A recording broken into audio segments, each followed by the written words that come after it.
আসসালামু আলাইকুম প্রিয় দর্শক সকলকে স্বাগত জানাই অভিবাসী আপডেটের নতুন ভিডিওতে। যারা এই ভিডিওতে যুক্ত হয়েছেন দেশ এবং প্রবাস থেকে, আপনি নিজে দেখছেন, একজনকে দেখাতে ভিডিওটি শেয়ার করুন, চ্যানেলটি সাবস্ক্রাইব করুন, ফেসবুক পেজটি লাইক ফলো করুন আমাদের প্রতিদিনের ভিডিও প্রতিদিন দেখার জন্য। আপনি কোন দেশ থেকে এই ভিডিওতে যুক্ত হয়েছেন কমেন্টস করবেন, ইনশাআল্লাহ আপনার কমেন্টসের রিপ্লাই করব আমরা। দৃষ্টি আকর্ষণ করব যারা মরক্কোতে অবস্থান করছেন, যারা লিবিয়াতে অবস্থান করছেন, যারা তিউনিসিয়াতে অবস্থান করছেন এবং মধ্যপ্রাচ্যের দেশগুলোতে অবস্থান করছেন তুরস্ক হয়ে গ্রিসে প্রবেশ করার জন্য।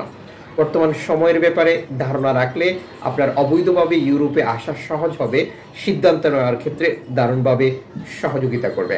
লিবিয়াতে অবস্থানরত প্রত্যেকটি বাংলাদেশির সর্বোচ্চ সতর্কতা অবলম্বন করতে হবে, যেহেতু পশ্চিমা বিশ্ব সমর্থিত যে অর্ধেক লিবিয়া পরিচালনা করছে তারা প্রত্যেকটি ঘরে ঘরে ঢুকে ঢুকে লোক চেক করছে, যার উদ্দেশ্য একজনকেও ইতালিতে যেতে দেবে না, যার বিনিময়ে তারা টাকা পাচ্ছে, অর্থায়ন করা হচ্ছে তাদেরকে ইউরোপীয় ইউনিয়ন থেকে পৃথকভাবে তথাকথিত চুক্তির নামে ইতালির পক্ষ থেকে, ফ্রান্সের পক্ষ থেকে, জার্মানির পক্ষ থেকে, যুক্তরাজ্যের পক্ষ থেকে।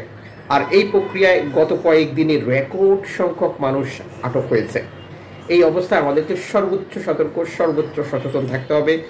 অভিযান তো আর সারা বছর চলবে না, কয়েকদিন পর স্থবির হবে, ধীর গতিতে চলবে, তখন না হওয়ার সিদ্ধান্ত। তিউনিসিয়ার বেলায় নতুন করে কিছু বলার নেই।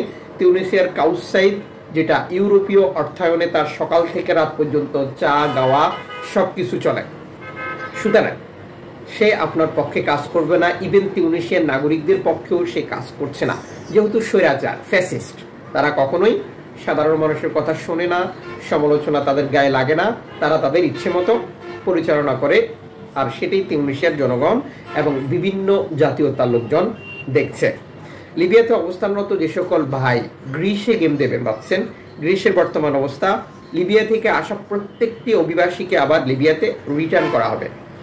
একজন অভিবাসীকেও যেটা নিবন্ধন করা হচ্ছে না, আশ্রয় কেন্দ্রে নেওয়া হচ্ছে না, যেখানে অবস্থান করছে সেটাকে আটক কেন্দ্র ঘোষণা করা হচ্ছে, আর সেখান থেকেই তাদেরকে লিবিয়াতে পাঠানোর প্রসেসিং করছে। এটা স্পষ্ট বক্তব্য গ্রিসের বর্তমান সরকার, যদিও ইউরোপীয় কমিশন থেকে এটিকে নিন্দা জানানো হয়েছে, প্রতিবাদ করা হয়েছে, মানবাধিকার লঙ্ঘন হিসেবে ব্যাখ্যা দেওয়া হয়েছে, কিন্তু গ্রিস এটা শুনবে না। একই সমস্যা ডানপন্থী, যেটা কারোর কথা শোনে না, তাদের ইচ্ছে মতো তারা করে এবং সেটাই হচ্ছে। আর এই পরিস্থিতিতে আমাদেরকে যেটা করতে হবে, লিবিয়া থেকে গ্রিসে কোনো গেম দেওয়া যাবে না। আলহামদুলিল্লাহ 2024 থেকে 25-এ রেকর্ড সংখ্যক বাংলাদেশি লিবিয়া থেকে গ্রিসে প্রবেশ করেছে, ঠিক যেমনটি করেছে ইতালিতে। যদিও ইতালিতে এখন গেম দেওয়া যাবে, স্বাভাবিক নিয়মে চলছে। আর গত 24 ঘন্টা রেকর্ড সংখ্যক অভিবাসী গেম দিয়ে ইতালিতে প্রবেশ করেছে।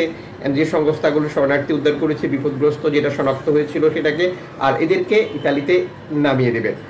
মরক্কোর অবস্থা দিয়ে শুরু করেছিলাম। প্রথমে মরক্কোর অবস্থা খুবই খারাপ, আপনারা অবগত রয়েছেন। মরক্কোর সাথে স্পেনের চুক্তি রয়েছে দ্বিপাক্ষিক অভিবাসী আটক করার জন্য, যার ফলাফল 2024 সালে 84,000 প্লাস অভিবাসীকে মরক্কো আটক করেছিল। আমরা দেখেছিলাম যেটা লিবিয়া আটক করেছিল 21,000 প্লাস, যেটা 22,000-এর মতো। বুঝতে পারছেন যে কতটা কঠোর মরক্কোর বর্ডার, যদিও স্পেনের সাথে মরক্কোর বর্ডার রয়েছে।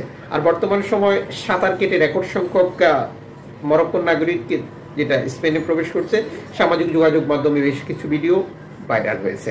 যুক্ত থাকুন, দেখা হবে।